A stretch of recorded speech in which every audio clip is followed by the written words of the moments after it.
কোচবিহার বাদে অন্যান্য আসনগুলিতে ভালো ফল করতে পারেনি তৃণমূল, আর কোচবিহারে বিজেপির হারের ক্ষেত্রে আবার বিস্ফোরক সৌমিত্র খা।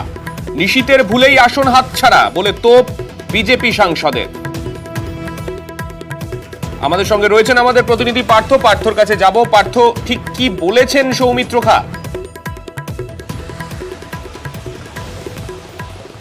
এখন তোমরা জানি কি সদ্য সমাপ্ত লোকসভা নির্বাচনে কিন্তু সার্বিকভাবে রাজ্যেই ব্যর্থ হয়েছে বিজেপি, কেননা 2019-এ যে আসন তারা পেয়েছিল তা ধরে রাখতে পারেনি। এমনকি তার প্রভাব কিন্তু কিছুটা এসেও পড়েছে উত্তরবঙ্গে। যেখানে 2019 সালে 8-এর মধ্যে 7টি আসন পেয়েছিল, সেখানে কিন্তু এবার একটি আসন তার হাতছাড়া হয়েছে এবং সেটা কোচবিহার। সেই কোচবিহার থেকে কিন্তু লড়েছিল কেন্দ্রীয় স্বরাষ্ট্র দপ্তরের মন্ত্রকের প্রতিমন্ত্রী নিশীথ প্রামাণিক, এবং তিনি কিন্তু হেরেছেন তৃণমূল প্রার্থীর কাছে।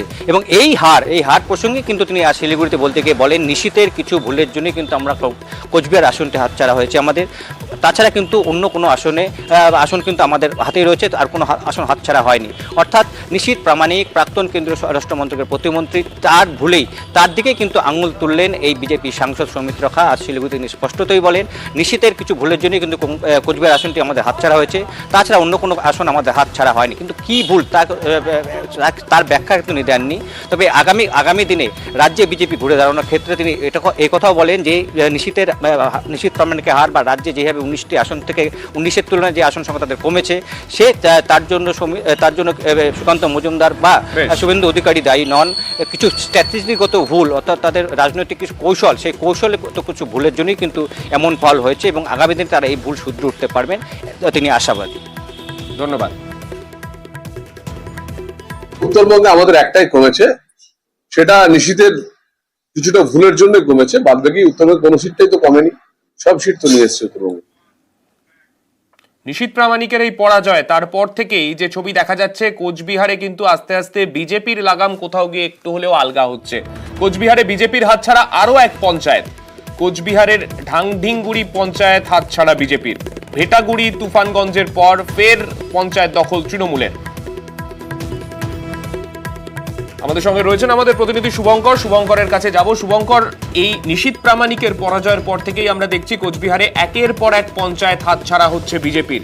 সেই ক্ষেত্রে এই পঞ্চায়েতের ক্ষেত্রে সেখানে স্থানীয়ভাবে কিরকম এখন সংগঠনের অবস্থান রয়েছে বিজেপি? রাসায়নিক দেখো, একেবারেই গত মঙ্গলবার 4 জুন লোকসভা নির্বাচনের ফল বেরিয়েছে। নিশীথ প্রামাণিক হেরেছেন, জয়ী হয়েছেন তৃণমূলের জগদীশ বর্মা বসুনিয়া। তারপরেই বিজেপির দখলে থাকা বিভিন্ন গ্রাম পঞ্চায়েতগুলি হাতছাড়া হতে শুরু করেছে। গত কয়েকদিনে ভেটাগুড়ি, মাথাভাঙা, পাড়াডুবি, তুফানগঞ্জের বলরামপুর 2 সহ একাধিক গ্রাম পঞ্চায়েত হাতছাড়া হয়েছে। এবং আজ যেটা জানা যাচ্ছে যে ঢাংঢিংগুড়ি গ্রাম পঞ্চায়েত কোচবিহার উত্তর বিধানসভা কেন্দ্রের মধ্যে পড়ে। এই গ্রাম পঞ্চায়েত কার্যত তৃণমূলের দখলে এই দিন চলে আসে, কারণ এই গ্রাম পঞ্চায়েতে 23টি আসন ছিল, এর মধ্যে 14টি আসনে জয়ী হয়েছিল বিজেপি এবং তৃণমূল 9টি আসনে ছিল। এদিন বিজেপির 3জন পঞ্চায়েত সদস্য তৃণমূলে যোগ দিয়েছে। এর ফলে এখানে তৃণমূলের আসন সংখ্যা, পঞ্চায়েত সদস্য সংখ্যা দাঁড়ালো 12 এবং বিজেপির 11। এর ফলে এদিন বলাই যায় যে ঢাংঢিংগুড়ি গ্রাম পঞ্চায়েত তৃণমূলের দখলে চলে এলো।